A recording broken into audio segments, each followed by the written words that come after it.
Boya naya panaboya eno ijo boya kalehu Olá, ouvintes! Sejam bem-vindos a esse episódio especial do nosso podcast. Hoje temos o grande prazer de receber a professora Cristina de Cássia Borella, olha que chique, uma referência na área de estudos linguísticos, especialmente em línguas indígenas. A professora Cristina ela é doutoranda em Linguística pela Universidade Federal do Rio de Janeiro, mestre em Linguística pela Universidade Estadual de Campinas e graduada em Letras pela Universidade de São Paulo.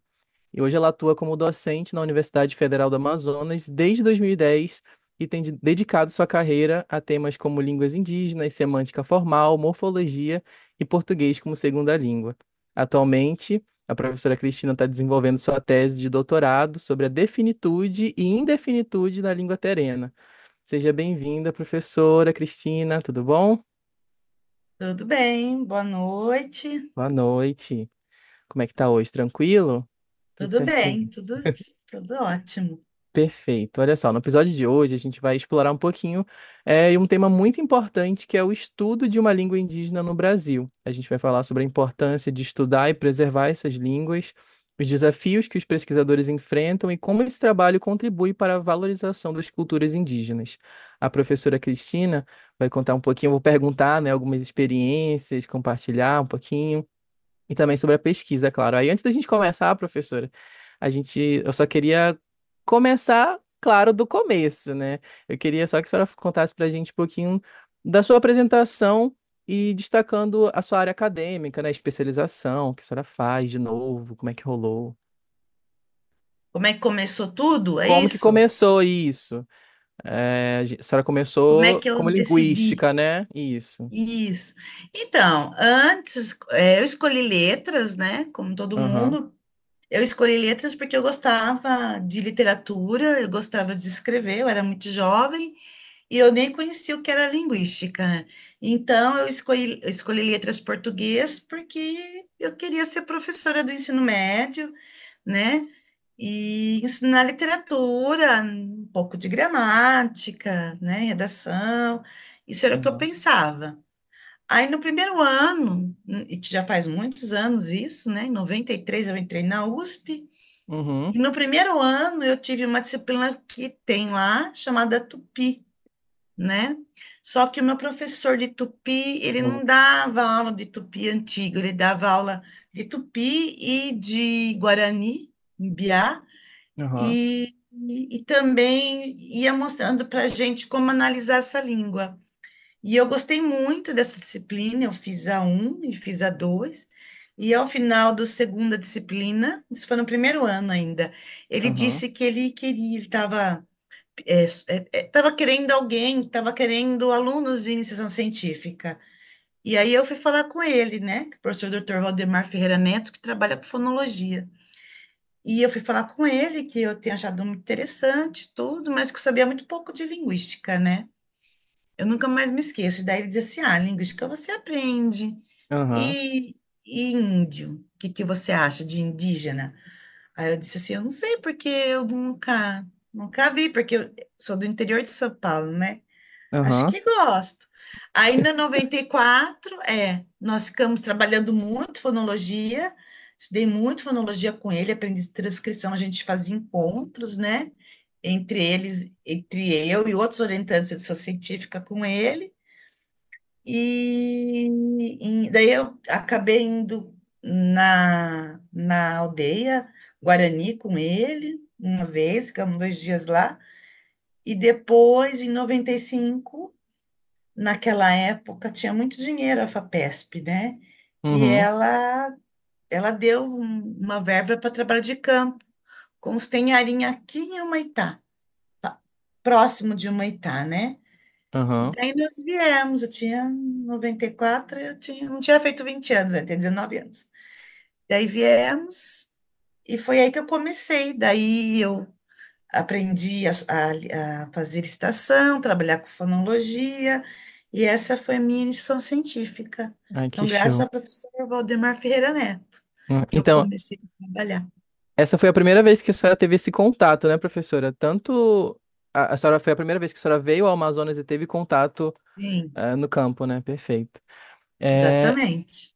que show. Então, desde o primeiro ano já apareceu ali o interesse, né? Olha só como o destino ele é. É, mas aí ele me engabelou até 95, que ele pediu a Entendi. bolsa, né? Tudo demora um Aham, pouco. Daí eu vim para o Amazonas com ele. Antes eu fiz um curso em Belém, né? E sim. nesse curso eu até conheci muitas pessoas que hoje são meus amigos, né? Que é o professor Matheus, não sei se vocês conhecem, da UFAM, Uhum, professora Ana Carla Bruno, do IMPA, mas ali a gente era tudo criança ainda, né? Outros professores de outras universidades, da Federal de Minas Gerais, Federal do Mato Grosso. Dali todos, hoje, a grande maioria são professores de universidades federais. Aí eu os conheci lá, daí eu fui nesse curso, era uma professora muito famosa, né? Era uma professora que veio dos Estados Unidos, mas ela falava bem espanhol, né? Dar um uhum. curso e eu fiquei lá em Belém, acho que umas 2 semanas. Depois de lá, eu peguei um avião e fui para Rondônia encontrar com ele, e daí a gente atravessou o Rio Madeira, foi até o Humaitá, e esperamos, só que caiu uma ponte até os Tenha. Nossa. É, porque eles ficam para frente ali, né? Aham.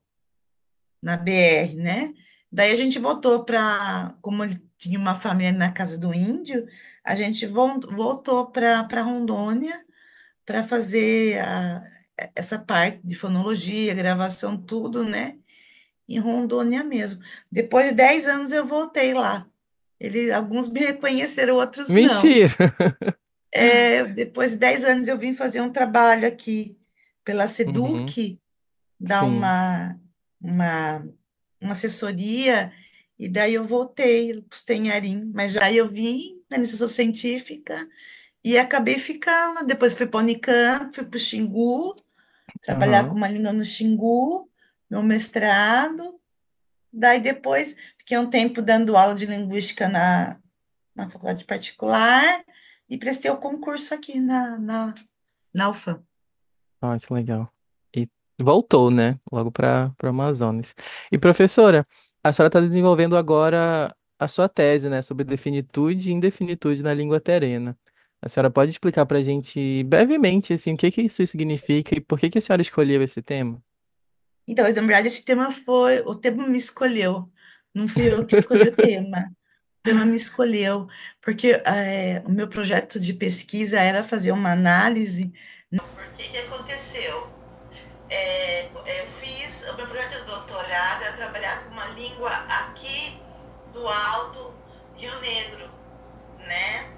É uma língua que não é descrita, né? E eu fui até lá, é muito longe, mas eu fui até lá, para a licenciatura em indígena ter próximo, depois fui mais 8 horas, né? Uziabamaçã. Mas o que aconteceu? A aldeia aceitou, foi tudo muito legal. Só que daí estourou a Covid, eu não pude vir, né? E o trabalho, a gramática era muito extensa, então não tinha como eu fazer esse projeto com eles aqui, né? Daí a minha orientadora, que trabalhava nessa área, que até então era a minha área, ainda é, que é funcional antropológica, ela foi embora para os Estados Unidos, do Rio de Janeiro. E daí eu falei, bom, então se eu tenho que ir, o que eu vou fazer? Eu vou fazer algo que seja muito formal, porque uma teoria muito formal. E daí a minha nova orientadora, que é a Ana Paula Quadro Gomes, que é assim, um nome muito especial na área de semântica, né? Tanto que para conhecer semântica, sabe, para conhecer aqueles livros que saíram pelo contexto, é dela. Ela com uma outra professora. Que show. E aí ela me apresentou ela falou, você quer trabalhar semântica formal? Só que se você vai para a gerativa. Eu falei, tudo bem. Daí eu comecei a estudar gerativa ainda pensando que eu conseguiria vir para cá fazer os testes, mas acontece que eu não podia fazer os testes sem passar pelo comitê de ética. Estava demorando muito. Então ela me disse, vamos fazer com Terena, porque um dos meus colegas do doutorado é o Aronaldo Terena. Ele faz doutorado, ele é um indígena que fala muito bem Terena, ele é um professor de Terena na escola das crianças Terena, né? E aí a gente começou devagar a fazer contato via Meet. Uhum. Eu e a aeronáutica fazia os primeiros testes, tudo. Foi daí que eu entrei para um grupo muito grande da América Latina, que eu fui convidada, que é sobre definidos e indefinidos em 8 línguas subrepresentadas, dentre elas a terena. Porque o definido e indefinido é um tema muito, muito caro para a semântica formal. Aham. Porque a gerativa, ela pensa numa gramática universal, né? Que tudo é universal. Então, a semântica também tem que ser universal. Então, o que é proposto para os definidos e indefinidos tem que ser para todas as línguas do mundo. E no caso terena, como vocês vão ver, né, aí nesse primeiro texto, né, agora mudou um pouco a análise, mas ele tem 2 definidos e nenhum indefinido, que é algo que a Uhum. gente chama de nome nu. Ele é um nome nu, então o indefinido é um nome nu. Né? Então é Entendi. muito estranho você ter um nome nu no indefinido e ter 2 definidos, né? E são definidos estranhos, porque em português, por exemplo, você tem a menina deu o colar para o amigo dela, por exemplo. Cada nominal você marca. Em terena não, em terena você marca só um argumento, né? Que pode Uhum. ser definido ou indefinido, mas o nome nu também pode ser definido. Então é bastante complicada essa parte interna, né? Como eu Sim, expliquei na aula, né? O indefinido ele gera frases ambíguas, né? Em português também, né? Quando eu digo todas as flechas acertaram um alvo, isso tem ambiguidade, né? São sim. 2 leituras, todas num alvo só, ou cada uma acertou um alvo, né? Isso é próprio do indefinido. Só o Uhum. indefinido faz isso, definido não, que são os escopos, né? Então isso eu tenho que testar também em terena, né? Porque toda língua tem indefinido e definido, mas como ela faz isso a gente não sabe. Então, por Uhum. exemplo, tem línguas que estão nesse projeto, Meningocré, por exemplo, que não tem nada. É tudo nome nu. Então a gente tem que Ah, pensar como é que essa língua marca definido e indefinido. Porque todas as línguas têm que ter definido e indefinido, pela GU, né? aham. Entendeu? Entendi. E é muito importante porque o que acontece? Quando vai se formando as teorias, como a teoria gerativa, por exemplo, né? Essa parte teórica da semântica formal, que é da gerativa, que ela fica na lógica fórmula ali, né? Eles embasam aonde? Quando eles criam, eles embasam no inglês, eles embasam no francês. Português nem é uma língua muito estudada, para falar a verdade. Então, na verdade, eles embasam em línguas como o inglês. E dizem que a teoria é para todos, entendeu? Não pode ser assim. Então, o que tem que ter? Tem que ter línguas, e assim, as línguas indígenas são subrepresentadas. Elas não são representadas na teoria. Então, na verdade, a gente não sabe se a teoria está dando conta delas. Mas tem Aham. que dar conta, já tem que dar conta de todas. Por isso que é tão importante. Tanto para o povo indígena, porque ele vê que a língua é diferente do português, mas isso não faz que ela seja menor ou menos importante. Ela é tão complexa tanto quanto o português, né? Sim, sim. E para a teoria também contribui muito, porque a teoria tem que pensar, bom, então como é que se eu tenho uma semântica que ela é universal, né? Como ela explica, por exemplo, os definidos e indefinidos da língua terena, no meu caso. Entendeu? Então, os 2 lados são importantes. Ela ajuda a teoria, né? Uhum. A teoria ajuda ela também, porque já tem muitos testes, né? Há muitos anos já se trabalha com isso, né? Então, os testes de definido e indefinido eu aplico no Terena, né? E vejo como é que ocorre no Terena, né? Então, por exemplo, uma das apresentações que nós vamos fazer agora no Congresso Grande, que vai ter no Sul, em novembro, é exatamente falar como que os nomes dos podem ser definidos e indefinidos ao mesmo tempo em Terena. Uhum. Entendeu? Nossa, é um projeto assim bem complicado, né, professor? Até uma das perguntas que eu ia fazer era esses desafios metodológicos que a senhora enfrentava, mas a senhora já destacou muito bem. É, a senhora vê algum motivo principal nessa pesquisa, professora? Então, Sim, além desses dois, que são os sim, principais, sim. que é dar essa volta para o povo terena Uhum, e também completar a teoria.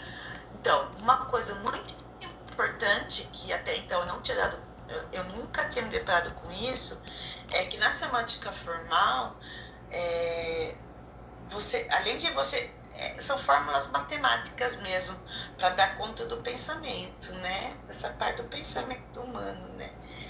E você tem que fazer tudo muito, a metodologia é muito assim, você tem que fazer tudo muito restrito, porque senão qualquer coisa pode mudar o significado do que você quer.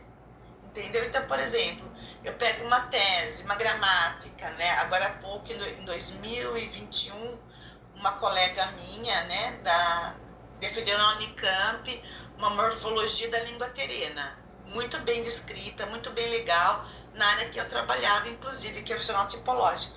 Mas os exemplos dela estão fora de contexto. Então, assim, para gramática dá, para semântica não dá. Porque eu tenho que Aham. dar o exemplo e o contra-exemplo. E eu tenho que fazer vários testes com muitos falantes, né? É aquela Uhum. coisa que eu falei, dá para você falar? Dá, você aceita?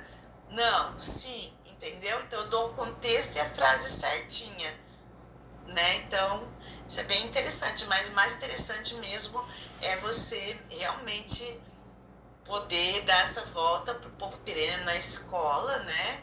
Para ele Aham. poder entender e para a teoria é uma coisa importantíssima, né? Para a Sim, de teoria fato. gerativa, né? Mas é difícil a metodologia, é uma metodologia muito diferente daquela, muito controlada daquela que eu estava acostumada a fazer, né? Aham. Até então. Que desafio, professora. E É grande desafio.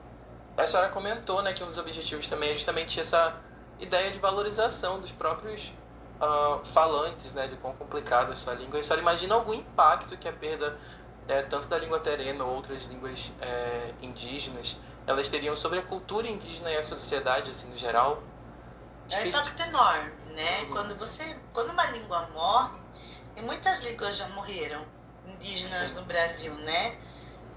Ela deixa de ser falada, às vezes ela deixa de ser falada por uma língua que é considerada mais importante. Então, por exemplo, aqui no Alto, Rio Negro, né, muita gente chama de tucanização. Então, muitas pessoas deixaram de falar suas línguas para falar tucano, né? Então, ou deixaram de falar suas línguas para falar guingatu Uhum. também. Isso acontece porque é uma questão de hierarquia. Mas o mais comum mesmo, é que as pessoas deixem de falar suas línguas para falar português, né? Ou porque os pais deixaram de falar a língua indígena porque foram internados, né? Isso é muito comum. E Uhum. foram os internatos, né? Que juntavam muitas crianças com muitas línguas diferentes para que elas pudessem só se comunicar em português, para elas deixarem de falar suas línguas na época do SPI, né? Porque eles Aham. achavam que todos deveriam falar português, não outras línguas no Brasil. Tanto que a língua oficial do Brasil ainda é o português. Então, o que acontece? Quando uma língua morre, você deixa de ver o mundo de uma forma especial, né? Porque, Aham. por exemplo, vocês que fazem francês, vocês percebem isso, né? Que quando você fala francês, você vê o mundo de uma outra maneira, não é? Semanticamente se abre o mundo, Sim, não é? completamente. Completamente, não é? Então, quando uma língua indígena morre, todo esse jeito de você ver o mundo, essa semântica, esse modo de fala que contribui para o conhecimento da humanidade, morre junto com ela, Uhum. né? Então morre um pouco da humanidade, né? Isso quando não morre por genocídio, que também era muito comum, né? Sim. Não só por deslocamento sociolinguístico, mas por genocídio. Muitos morreram por genocídio. Os Mura, né, hoje falam português, mas assim, foi um genocídio dos Mura, né? Aham. Nossa, que visão, assim, a senhora comentou agora sobre realmente do francês, E de fato, a gente vê frases que a nossa perspectiva de vida ela realmente muda, assim, nossa, que incrível, professora. E a senhora consegue imaginar assim, alguma política de preservação e valorização das línguas indígenas assim, em questão de educação? Alguma coisa que poderia ser feita para preservar e valorizar essas línguas? A primeira coisa para ser feita é você sempre mostrar que essa língua é tão importante quanto o Uhum. português, né? Para alguns ainda dá, para outros já não dá mais, porque foi muito tempo de contato, né? Mas é bem legal, porque, por exemplo, os Muri, eles não falam mais o português, perdão, eles não falam mais Muri, essa língua morreu, não falam mais Ingatu, mas o Aham. português deles ainda guarda um conhecimento. É um português étnico diferente, né? Aham. A melhor forma é a valorização. O problema é o seguinte, por mais que você valorize, por mais que você ensine na escola, por exemplo, você pode ter, as crianças falam, elas têm que ouvir em casa, com os pais, mas você não tem livros. Então, qualquer livro que ela for consultar, ela vai ver em português. Qualquer coisa Aham. que ela for ver na TV, ela vai ver em português. Então, assim, é muito mais fácil ela começar a falar português do que deixar de falar a sua língua, porque ela tem muito mais contato com o português. Então a ideia sempre é essa, de valorizar a língua na escola, mas valorizar a língua em casa também, porque depois de um ponto, quando é assim, quando as crianças começam a parar de falar a língua, já está morrendo a língua, Aham. né? Então, assim, não pode deixar. Tem que ficar assim, por exemplo, terena, a gente está percebendo, eu estava falando com a Ronaldo, que as crianças elas entendem muito bem terena, mas Uhum. muitas vezes elas respondem em português, Nossa, entendeu? entendi. Então isso precisa ser cuidado, tem que ter um certo cuidado, deixar que elas começar, porque uma coisa é você entender, outra coisa é você falar, são domínios diferentes, né? E Uhum. ela precisa dominar também falar. Então, assim, fazer com que elas respondam também em terena. Não só entendam terena, né? Isso é muito importante, porque daí os filhos dela, elas não, mas talvez os filhos ou os netos já não falem mais terena e nem entendam terena, né? Sim. Aí a Então, são língua, políticas. aos São políticas. pouquinhos, né? Ela vai Ela morre. sumindo, ela morre, entendi. Ela morre, né? Mas assim, você tem que ter políticas que, por exemplo, políticas nacionais para isso, né? Uhum. A gente teve aí 4 anos que morreu tudo, né? É, Nenhum de projeto, fato. nada. Não só por causa da Covid, mas também por causa de uma política nacional que era a favor ao extermínio de qualquer indígena em favor à agropecuária, né? Uhum. Então você tem que ter assim movimentos do Estado com dinheiro, não só de ONGs, mas também do Estado, políticas positivas, né? Que Uhum. reconheçam, né? Então hoje a gente tem, por exemplo, línguas que são elas, porque o português é a língua do Brasil, mas ela também é como que fala, esqueci o nome. O português como é que a gente fala? O português depois da Covid, né, gente? O português é a língua oficial, Ah, né? tá, sim, sim. Isso, do Brasil. Mas hoje em dia a gente já tem a cooficialização de algumas línguas. Uhum. Então, por exemplo, isso dá um valor à língua. Então, por exemplo, no hospital, é interessante que alguém fale a língua, entendeu? Então, quando você tem a cooficialização, já é um passo bastante importante. Só que às vezes ela é uma cooficialização regional, não uma cooficialização nacional, né?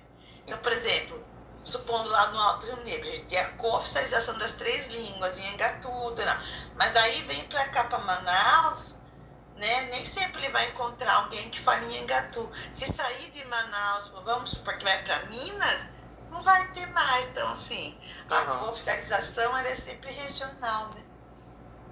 é verdade. Então tem até uma espécie de limitação também, né, professora? Sim, Esse sim, espaço. não é só aqui, é no Aham. mundo inteiro que isso acontece, E a é senhora, uma discriminação.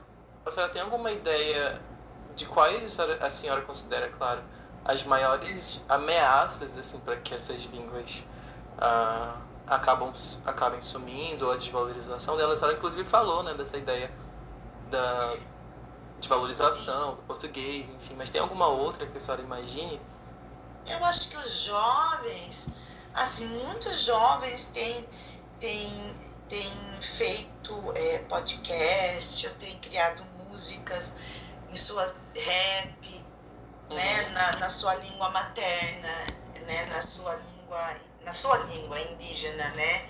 Isso é muito importante, porque geralmente os jovens param de falar, eles começam a falar português porque eles acham mais bonito, porque as músicas são mais bonitas, entendeu? Então tem que ter esse movimento dentro das aldeias, e isso criando nos jovens, para eles poderem fazer músicas, né? Por exemplo, podcast.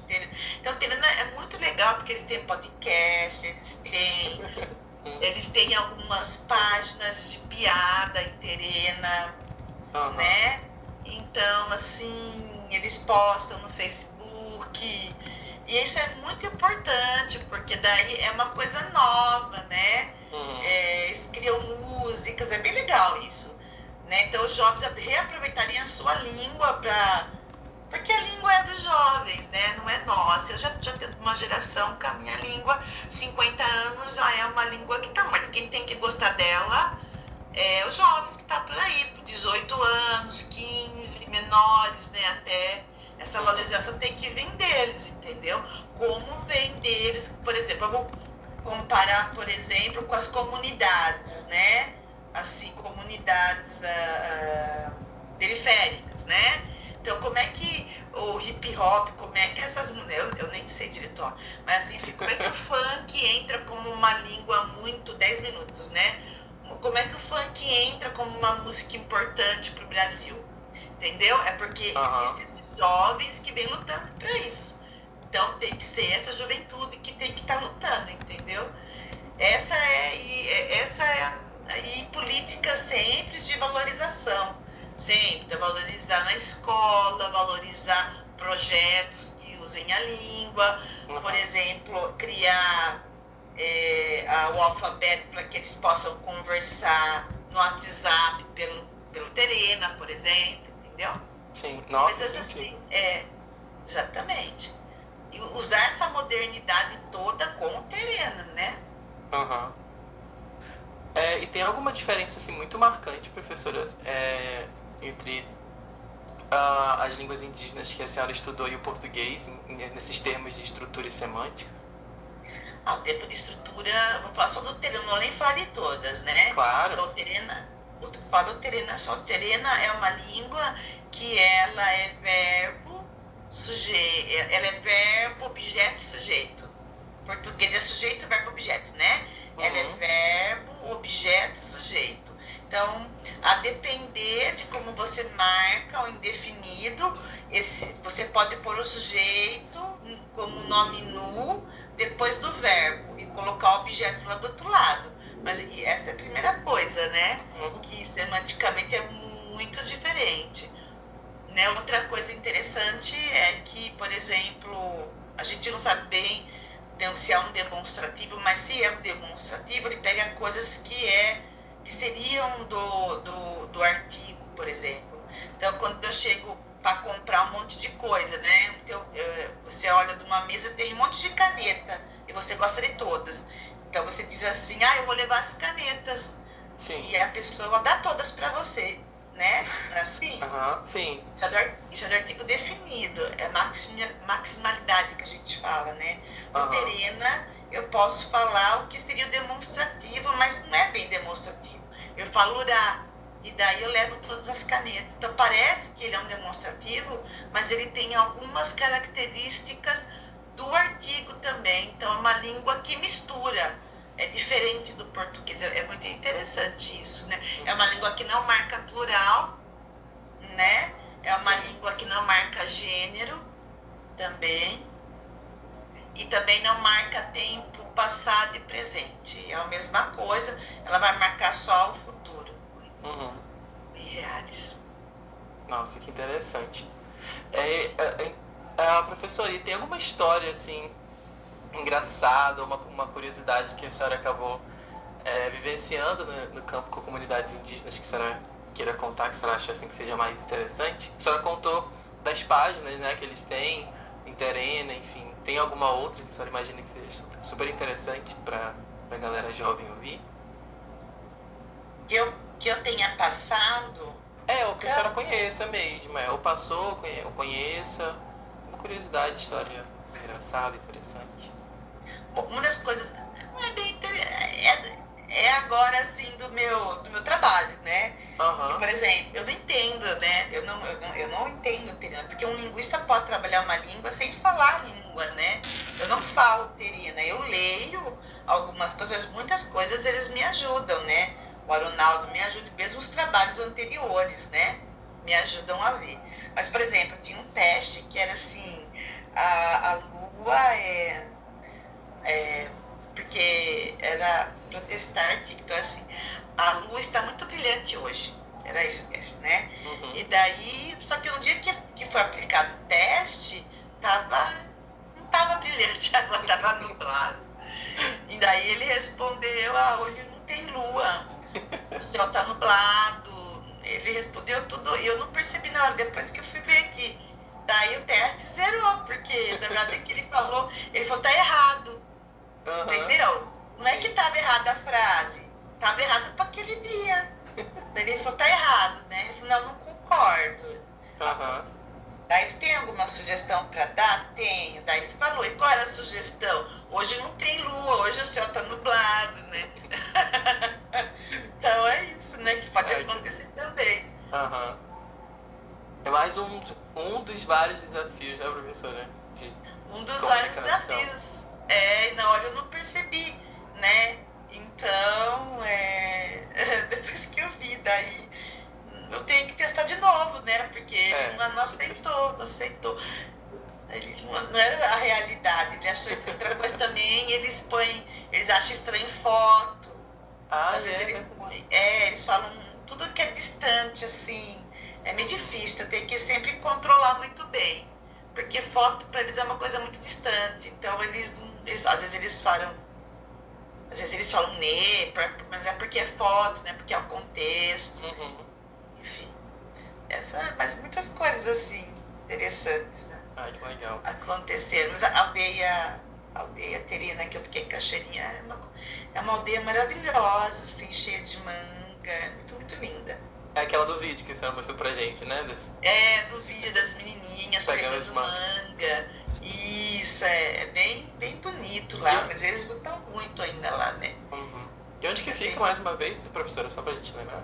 Ela fica no Mato Grosso do Sul e ela pertence ao município de Miranda. Uhum. Perfeito. Então ali, assim, ela também tem muita disputa de terra indígena ali, porque tem muito fazendeiro no Mato Grosso do Sul, né? Uhum. Então tem muita disputa ainda de terras, né? Terras que são deles e às vezes elas são tomadas, né? E aí eles têm que reivindicar novamente. Então, só antes da gente encerrar, professora, eu queria lhe perguntar quem foram as suas maiores influências assim, e mentores durante o seu doutorado e como que eles impactaram o seu pensamento, sua pesquisa. Então, primeiro eu vou responder a Eureka, né? A Eureka, que a gente tinha cortado na hora, né? Eu acho que cortou. Então, esse momento de Eureka foi interessante porque eu perguntei para ele, né, para o Aronaldo. Aronaldo, eu tô vendo, ele falava assim para mim, tanto faz curar, tanto faz. E daí eu falei, então, mas eu quero colocar assim de uma história que eu fui lá e vi o cacique, né? E eu falei, eu quero falar Urá, né? Da cacique, né? Uhum. E ele me disse assim, não, você não pode falar Urá, porque você não esteve lá. Você nem conhece ele. Vou colocar o nele. Daí eu comecei a fazer, então e se eu for falar assim? Daí a gente já se conhecia. Daí eu falei, se eu não falar o Aronaldo é mais alto que a Cristina? Daí ele punha, era Aronaldo, porque ele me conhecia. Daí eu falei, se o João for maior que Maria, qualquer um? Daí ele falava Nê. Daí eu percebi o Urá, a familiaridade que está nesse texto aí, né? Nesse primeiro texto que ele escreveu. Esse foi a grande eureka. Quando ele falou, mas você não estava presente, né? né? E ele insiste que a gente precisa ver para usar orar. Mas eu acho que tem mais coisas aí, né? Mas o falante às vezes se perde, né? Sim. Agora, as minhas maiores influências nesse momento, você fala, ou a vida inteira? Olha, pode ser os dois, assim, hoje, nesse momento, mas também inicialmente, né? Quais foram suas maiores influências, assim, que ele influenciou mais a estar hoje no doutorado? Quem me influenciou muito, sem dúvida nenhuma, foi o Valdemar lá atrás, né? Uhum. Eu até reescrevo e vou escrever de novo nessa tese sobre ele, né? A Lucy já faleceu, né? A orientadora de mestrado, né? Eu acho que a minha grande influência nesse doutorado mesmo é a Ana, a minha orientadora, porque ela não teve medo de orientar uma pessoa que vinha de uma teoria e mudou completamente para uma teoria formal, sem conhecer a teoria. Eu não conhecia a teoria, né? Então, assim, o fato dela me aceitar, o fato dela acreditar que eu pudesse fazer isso, né? Que eu pudesse realmente trabalhar com gerativa, que eu até então não era gerativista, e mais a formal, que ela é muito matemática, a gente faz assim, fórmulas matemáticas, né? Matemática formal. Então, o fato dela acreditar, dela dizer, não, você quer, é muito trabalho, mas vai dar um trabalho muito bonito. E eu aceitar, eu acho que ela é maravilhosa. Mas aí tem os grandes autores, né? Que é o Kerr, que está também nesse projeto. Então, às vezes, ele participa, né?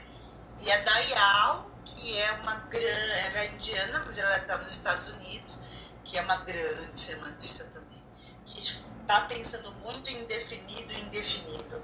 Então, esses dois são os grandes nomes, mas mais próximo a mim mesmo é a minha orientadora. E como eu continuo adorando a morfologia, como eu sempre adorei, eu mudei, então agora também faço morfologia distribuída, né? Mas não para o doutorado, agora para frente, né? Então eu tenho um professor também na UFRJ, né? Sim. Que também me influenciou muito nessa parte. Que legal. Então, é isso. Muita gente, né? É muito trabalho para chegar onde... Muito trabalho, muito trabalho. E o Fran, né? O meu querido Fran, que partiu, que era professor da UFAM, que é uma pessoa que eu sempre gostei muito, né? Que me incentivou muito a voltar para o doutorado, a professora Anitta também, né? Que é muito minha amiga, e vários amigos meus também da UFAM. Mas daí eles são de áreas diferentes, né? Mas de qualquer maneira, ainda são os colegas. Perfeito, professora. Aí só para a gente encerrar, a senhora comentou em uma das perguntas anteriores sobre até o teclado, né, a língua ali do celular para eles se comunicarem no WhatsApp. E só para a gente encerrar a entrevista, como que a senhora espera que sejam aplicados no futuro para estudo e preservação das línguas indígenas? A senhora imagina assim outra coisa que possa ser feito como resultado da sua pesquisa, assim mesmo, como a senhora está trabalhando com a língua terena? O que a senhora espera que seja utilizado aí da sua pesquisa?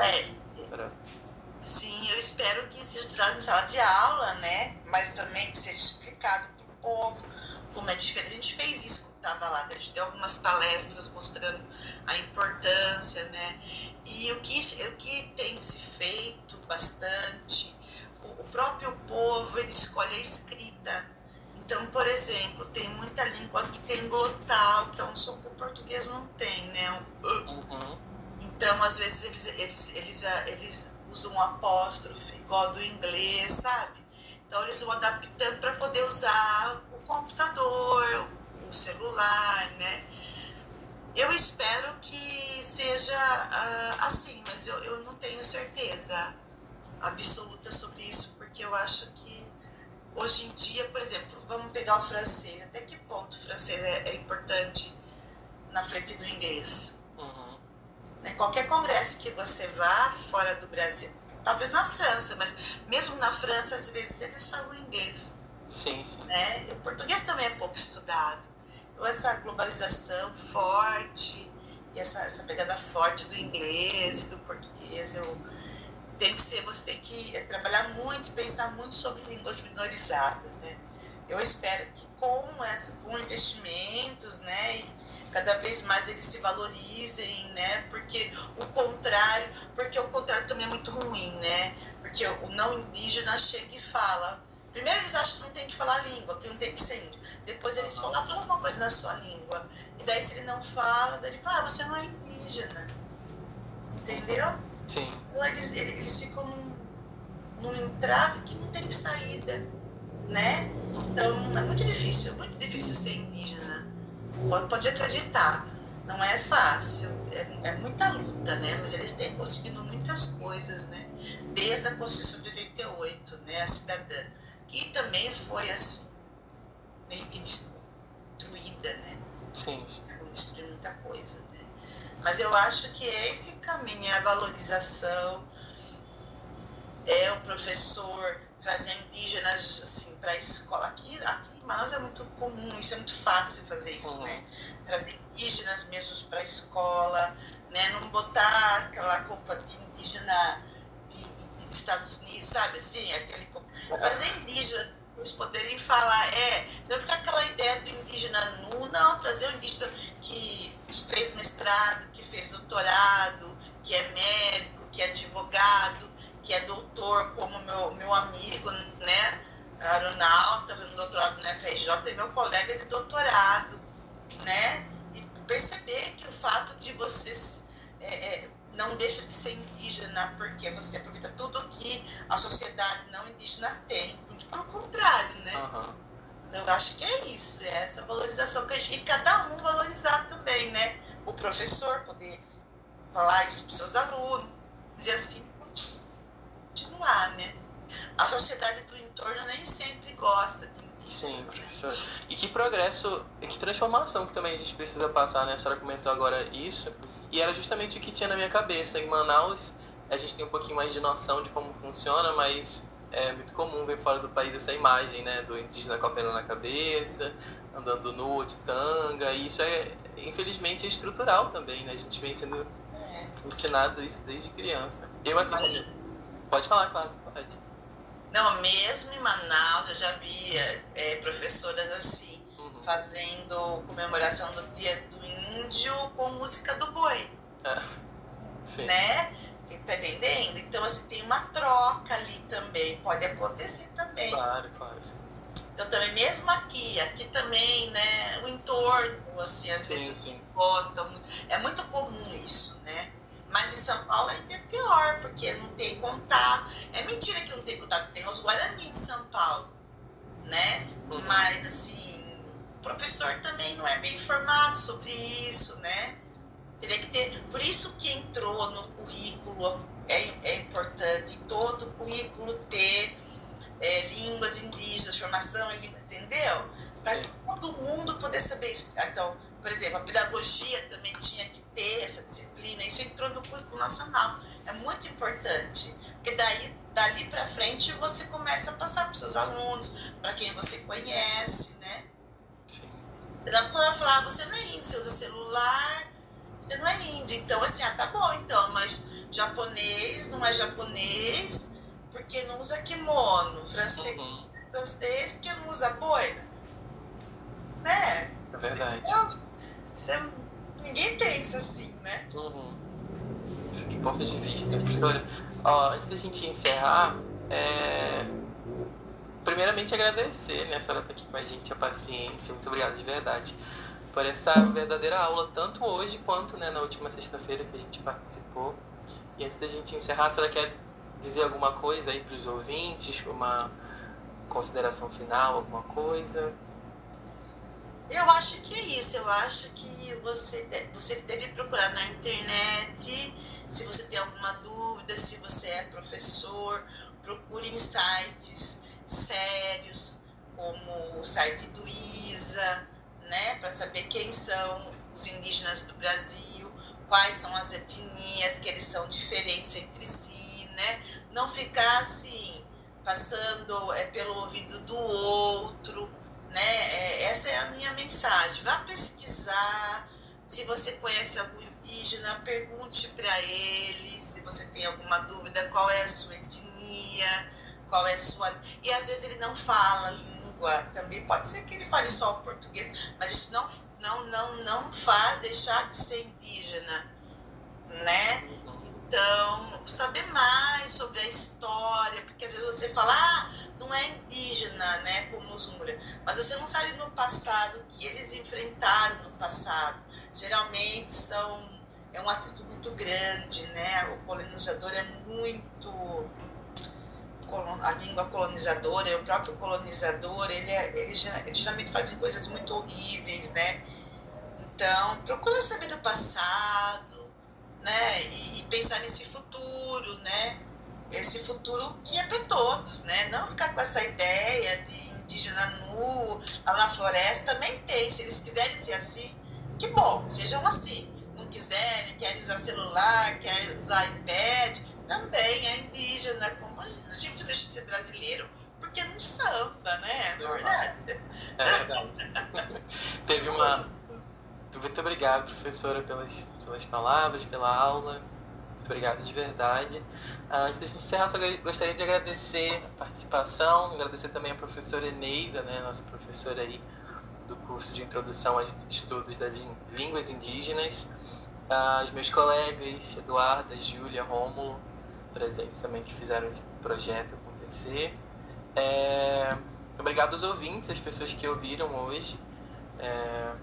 E as pessoas que quiserem saber também um pouquinho mais do trabalho da professora Cristina, vocês podem acessar as publicações e as pesquisas através do Lattes também, da plataforma, e acompanhar as atividades da UFAM, etc. Mais uma vez, muito obrigado, professora. Foi um prazer. Muito obrigada pelo convite. Gostei muito. Também. E assim a gente encerra mais uma vez, ou mais um episódio do nosso podcast. A conversa de hoje a gente destacou bastante com as falas da professora a importância de dar voz aos educadores que trabalham diretamente com as comunidades indígenas, aos povos indígenas, a valorização dessa língua, mostrar mesmo suas experiências, conhecimentos, como eles são fundamentais para enriquecer e diversificar o nosso sistema educacional. Mais uma vez, um agradecimento geral e até o próximo episódio, gente. Boa noite. Boa noite.